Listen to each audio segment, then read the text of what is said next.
जय माता दी। आइए सुनते हैं गणगौर तीज की व्रत कथा, पूजन विधि एवं महत्व। भारत रंगों भरा देश है। उसमें रंग भरते हैं उसके भिन्न भिन्न राज्य और उनकी संस्कृति। हर राज्य की संस्कृति झलकती है उसकी वेशभूषा से, वहाँ के रीति रिवाजों से और वहाँ के त्योहारों से। हर राज्य की अपनी एक खासियत होती है जिनमें त्योहार की महत्वपूर्ण भूमिका होती है। भारत का एक राज्य राजस्थान, जो मारवाड़ियों की नगरी है, और गणगौर मारवाड़ियों का बहुत बड़ा त्योहार है जो बहुत ही धूमधाम से मनाया जाता है। न केवल राजस्थान बल्कि हर वो प्रदेश जहाँ मारवाड़ी रहते हैं इस त्योहार को पूरे रीति रिवाजों से मनाते हैं। गणगौर दो तरह से मनाया जाता है। जिस तरह मारवाड़ी लोग इसे मनाते हैं, ठीक उसी तरह मध्य प्रदेश में निमाड़ी लोग भी इसे उतने ही उत्साह से मनाते हैं। त्योहार एक है, परंतु दोनों के पूजा के तरीके अलग अलग हैं। जहाँ मारवाड़ी लोग 16 दिन की पूजा करते हैं, वहीं निमाड़ी लोग मुख्य रूप से 3 दिन की गणगौर मनाते हैं। आइए जानते हैं गणगौर पूजन का महत्व। गणगौर एक ऐसा पर्व है जिसे हर स्त्री के द्वारा मनाया जाता है। इसमें कुंवारी कन्या से लेकर विवाहित स्त्री दोनों ही पूरी विधि विधान से गणगौर, जिसमें भगवान शिव और माता पार्वती का पूजन करती हैं। इस पूजन का महत्व कुंवारी कन्या के लिए अच्छे वर की कामना को लेकर रहता है, जबकि विवाहित स्त्री अपने पति की दीर्घायु के लिए करती है, जिसमें कुंवारी कन्या पूरी तरह से तैयार होकर और विवाहित स्त्री 16 श्रृंगार करके पूरे 16 दिन विधि विधान से पूजन करती है। आइए जानते हैं गणगौर पूजन की सामग्री। जिस तरह इस पूजन का बहुत महत्व है, उसी तरह पूजा सामग्री का भी पूर्ण होना आवश्यक है।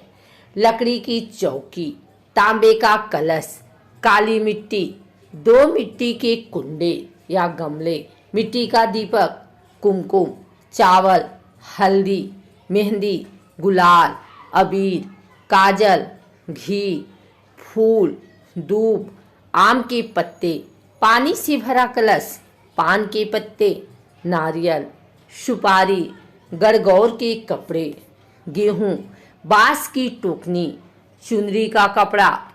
उद्यापन की सामग्री। उपरोक्त सभी सामग्री उद्यापन में भी लगती है, परंतु उसके अलावा भी कुछ सामग्री है जो कि आखिरी दिन उद्यापन में आवश्यक होती है।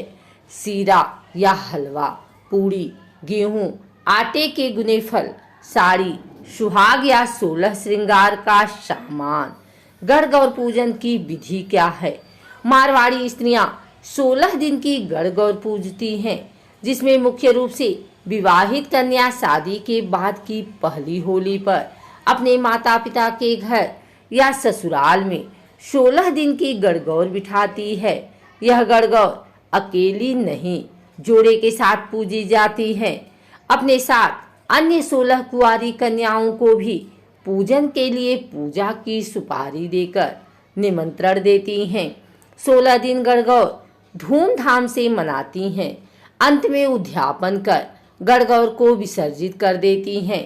फाल्गुन माह की पूर्णिमा, जिस दिन होलिका का दहन होता है, उसके दूसरे दिन पड़वा अर्थात जिस दिन होली खेली जाती है, उस दिन से गणगौर की पूजा प्रारंभ होती है।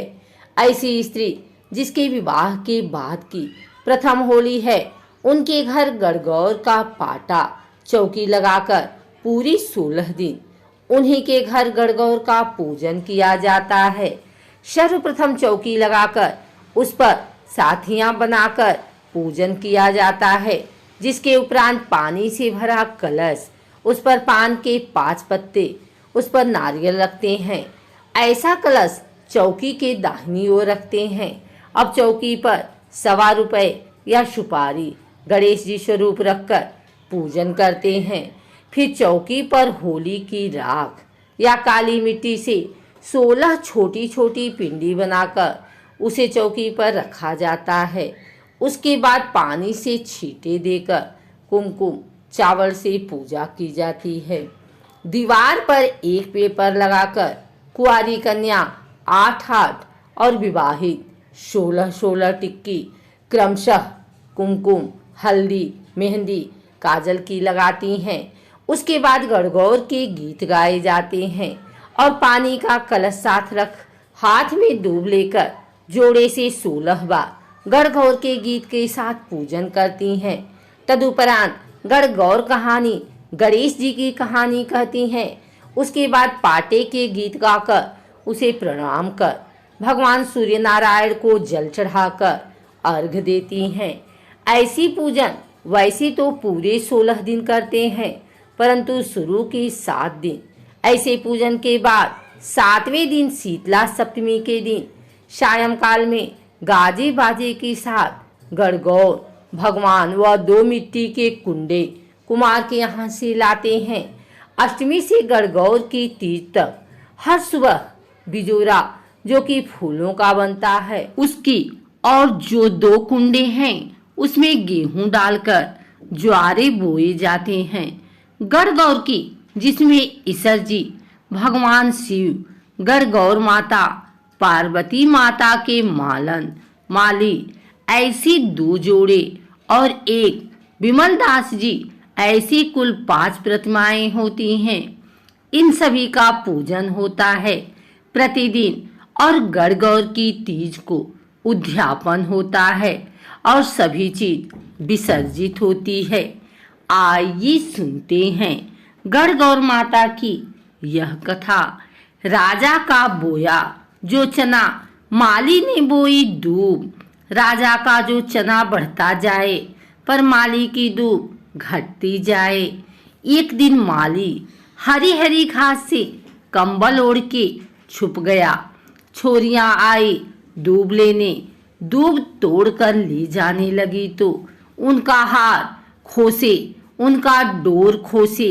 छोरियां बोली, क्यों मारा हार खोसे, क्यों मारा डोर खोसे? 16 दिन गणगौर के पूरे हो जाएंगे तो हम पूजा पाठ दे जाएंगे।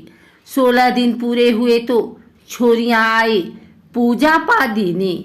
माँ से बोली, तेरा बेटा कहाँ गया? माँ बोली, वो तो गाय चराने गयो है। छोरियों ने कहा, ये पूजा पाठ कहाँ रखें?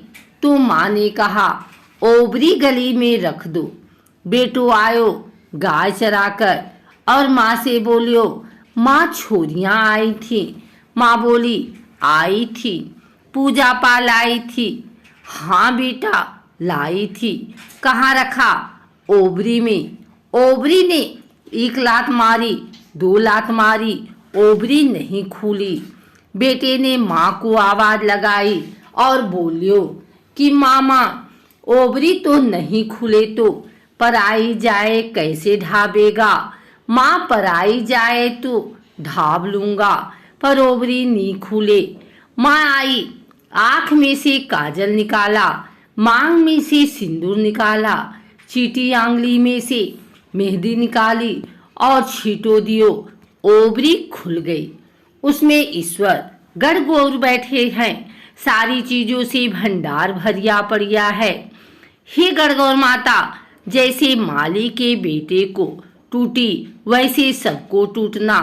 कहता ने सुनता ने सारे परिवार ने।